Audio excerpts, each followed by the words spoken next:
Hello all. Welcome to the session on admissions to IITs and NITs for master's program that is through GATE examination. So before we begin, just a brief introduction about Vidyalankar and myself. So Vidyalankar was founded in 1960 and is currently one of the leading test preparation organizations with more than 50,000 students being trained every year to achieve their academic goals. As for myself, I am Parth Thakur. I have completed my BTech from VJTI and MTech from IIT Bombay, and I am currently working as a content and training expert with Vidyalankar. So before we begin with the actual flow of the presentation, I'd just like to share something with you that this is just a brief or a general information that is being collected from the various websites. So in case there is any particular specialization or particular information that you're seeking and you're not able to get it over here, you're requested to kindly check the institute website for the same. Alright. So beginning with what are the various master's programs that are available at various IITs and institutes. So generally it is a 2-year MTech program and it goes with the synonym of teaching assistantship, which is a 2-year MTech program. So in the 2-year MTech program, the candidates get a monthly stipend. Like if you are a GATE qualified candidate doing a 2-year MTech program, then you are eligible for a monthly stipend of rupees 12,400. Similarly, 3-year MTech program, which is like the research assistantship program, like for example in IIT Bombay, then it's a 3-year MTech program, and here you get a monthly stipend if you are a GATE qualified candidate of rupees 13,400. So the basic difference between the 2-year and the 3-year program is the duration of the program is varied, and your assistantship duties also are different. And another program which is offered by some IITs is MS by Research program, which is Master of Science by Research. So this is different from MTech program in terms of what are the course and project credits. Like you have some coursework and you have some project work. So the difference between the MTech and MS by Research stands in the number of course credits and number of project credits that you need to follow. Again, for GATE qualified candidates, the monthly stipend is rupees 12,400 in the MS by Research program. Alright, so let's have a look at the admissions at IITs and IISc. So beginning with IISc Bangalore. So to be eligible for the programs, you need to be a minimum of second class in bachelor's degree, and this institute has a minimum GATE score that is required to be eligible to apply to their specialization. And again, it is varying across specializations. Like you can have 650, 750 depending on what specialization you wish to apply. Selection of for few departments is based directly on GATE score, whereas for some other departments it is you'll be shortlisted on the basis of a GATE score, and then there will be an aptitude test and or interview. So the last date for this institute being March 29. Next is IIT Bombay. So here again the eligibility criteria stands first class, which is 60% for a general category, and 55% marks in your qualifying degree if you are from a reserved category, that is SC or ST. Again, you need to have a minimum GATE score to be eligible to apply to this to their programs. So this also will again vary across departments. Like it's 600 for mechanical, 750 for computer science, and likewise. So few departments there is a direct admission based on the higher GATE score. However, like a few courses do have a written test and interview prior to their admissions. So once you get allotment based on your high GATE score, you still have an option of not accepting that direct admission and appear for written test or interview in your higher preference. Again, if there is there are any seats which are remaining vacant after all the direct admissions and all, they may be filled through written test or interview or spot admissions. So this is again as per given by IIT Bombay, and the last date for applying to the MTech program is April 18th. IIT Delhi, for this the qualification is the GATE qualification requirement is you need to be having a GATE score which is greater than or equal to 300, or the qualifying score whichever is higher. Then as per the brochure, what it says is, if you are having 75% or 8.5 CGPA, you may be considered for direct admission, and if your qualifying degree percentage is 60% or it stands to 6.75 on the scale of 10, then you are eligible for admission with a test or interview. The last date for application is April 12th. In IIT Guwahati, again you need a minimum CPI of 6.5 on a 10 scale or 60% marks in qualifying degree. So this will be fulfilling the specific requirements of different disciplines. And as for gate score, they only want to have a valid gate score.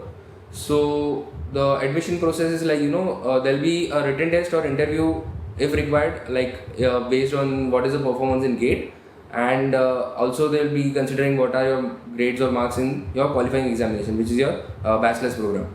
So that is as far as IIT Guwahati goes, and the last date is April 17th. At IIT Kanpur, the minimum of 55% mark is required over there to be eligible, and you need to have a valid gate score, which means you need to be qualified in gate. The admissions, again, as they are mentioning, is maybe directly based on the gate score or and the performance in qualifying examination, which is your bachelor's. And in case they require, some candidates may be required to give you the written test and interviews. So last date for applying at IIT Kanpur is April 21.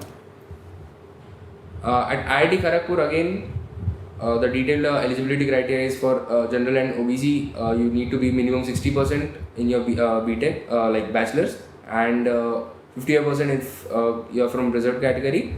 And the approximate gate cutoff score, like according to their brochure, for the year 2016 have been listed, like it was around 700 for CE, that is civil engineering, 750 for electronics, 800 for electrical, 800 for mechanical, and around 800 for CS also. So few departments offer admissions directly on the basis of gate score, whereas a few departments will be having a gate score as well as a personal interview.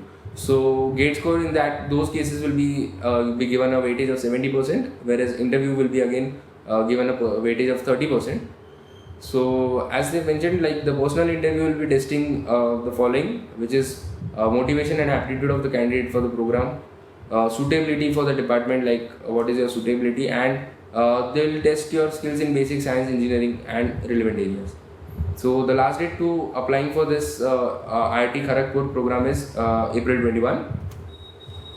IIT Madras, as far as eligibility criteria goes, they have only mentioned that you need to have a qualification in GATE, and admissions to candidates like who are not required to take suitability test or interview will be strictly on the order of like merit as per the GATE score. That is indirectly on the basis of GATE score and what choices you have given. So as far as most engineering disciplines go, like major engineering disciplines, you're not required to take suitability test. Then there'll be additional round of offers in case of any vacancies, and like the candidates who have not secured seats in the previous rounds do become eligible for the seats which remain vacant after the rounds of offers. So the last date to applying for IIT Madras program is April 15th. Okay. So next is IIT Roorkee. So the detailed eligibility criteria is for general and OBC categories at least 60% marks or a CGB of 6 on a 10-point scale, and for reserved categories around 55% or 5.5 CGB on a 10-point scale. The approximate gate cutoff marks for the year 2016 was like around 45 for civil engineering, 58 for electrical, and likewise. So this all has been collected from websites and forums. The admissions are based on normalized gate marks for major engineering streams. Like they have their own way of calculating the normalized gate marks, which they have mentioned. So the way it is calculated is it will be your marks in the gate examination upon what was the highest marks in your examination, like if you are from a particular branch.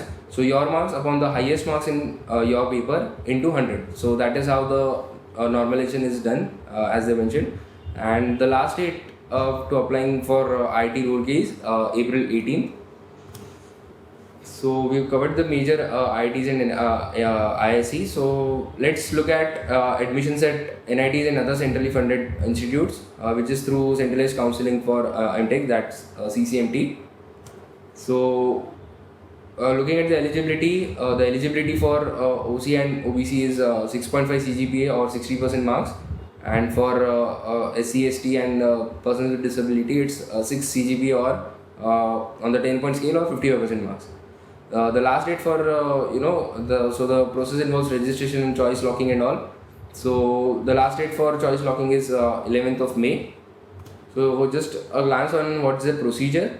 So you need to register for the CCMT rounds, and you will be asked to fill up choices according to your preferences. So you need to be careful while you are filling choices. Like if you are filling out let's say 15 choices and the 10th one has been allotted to you. So the 10th choice in your preference list has been allotted to you, but you are not really interested in the 10th one, you are interested in the 12th one. So your 12th choice will no longer be considered once you are allotted the preference at 10th. So it will be 10th and the higher preference that will be considered if you wish them to be considered further. So you need to be very carefully selecting the choices and locking them. Then there are 3 rounds of seat allotments, which is followed by internal sliding and national spot round. So after every round, what the candidate gets is a willingness to there are 3 options. So there's an option to be willingness to be considered for all higher preferred choices across the institutes during the further rounds. Like if you are allotted a seat in round 1 at say some particular institute in some particular stream, but you still want to be considered for all your higher preferences, like you have been allotted 10th as the example we were discussing, so you still wish to be considered for your preferences 9 to 1. So that is one option that you can select, that is termed as floating. The next another option that is available is that you can select is willingness to be considered for all preferred choices, higher preferred choices within the institute allotted. So like your preferred choice, like your choice number 10, you have been allotted some ABC institute, and you have from 9 to 1 some XYZ institutes also. So what sliding essentially does is it will consider your choices only from ABC institute which has been allotted to you, but in case there is any other program which is there in your higher preferred choices, that will be considered. So that is termed as sliding. And last one is freezing, so wherein you will be indicating your willingness to accept and remain with the institute and program that you have been allotted. So for example, you have got ABC institute for so and so program, and you are deciding to stay with that, so you accept and remain with the institute and the program that is allotted, so your further choices won't be considered. So the candidates who are applying for or showing their willingness for floating or sliding, and if they do get allotted their higher preference choices or higher preferred choices during the subsequent rounds, it goes on without saying that you will be compulsorily forfeiting your claim on the seats allotted in the previous round. So that is how the rule goes. So once the 3 rounds are done, there is a internal sliding round which is carried out by the CCMT, and so all the internal sliding, like after round 3, if the candidates have shown willingness towards sliding or floating, they are all converted to the option of sliding, and there is an internal sliding which is carried out by CCMT, and then you will be reporting to the allotted institute, so whichever institute is allotted to you. Once this is done, there is a national spot round conducted by CCMT, for which the 3 types of candidates could be eligible. So all eligible candidates who have taken withdrawal, like if you are allotted a seat in some certain institute for certain program, so you did take it earlier, but then you have decided to withdraw because you are not due to some reason you are not willing to go there. So if in case you have withdrawn from that seat, or if the seat was allotted but you did not report to any reporting center during the earlier rounds, so in those cases you will be eligible for national spot round. Then all eligible candidates whose allotted seat was cancelled during the earlier rounds, like you got an allotted seat, but due to non fulfillment of certain criteria, your allotted seat stands cancelled, then in that case also you are still eligible to apply for the national spot round. And all eligible candidates who did not register in the earlier rounds. So, like the national spot round also calls for fresh candidates. So, in any of the cases, you will be registering for the national spot round, and again there will be a choice filling and locking procedure, and then this round will be conducted. So, once these are done, then you report to the institutes, and then you are into the program. So this is as far as the major IITs and the admissions at NITs go. So we'll also extend it and have a glance on some of the new IITs, triple IITs and other institutes. So it's not just the major IITs and NITs, there are a few more options. Like if you talk from the viewpoint of the new IITs, so IIT Hyderabad is ranked well in the NIRF rankings by the government. So it is in fact almost at par with NIT Tiruchirappalli or NIT Rourkela if you look at the current year's rankings. So IIT Hyderabad from one of the new IITs is becoming getting ranked better. Triple IT Hyderabad is becoming increasingly popular among candidates with computer science background because of the kind of placements they are being offered. However, the selection is based on their own entrance examination and interviews.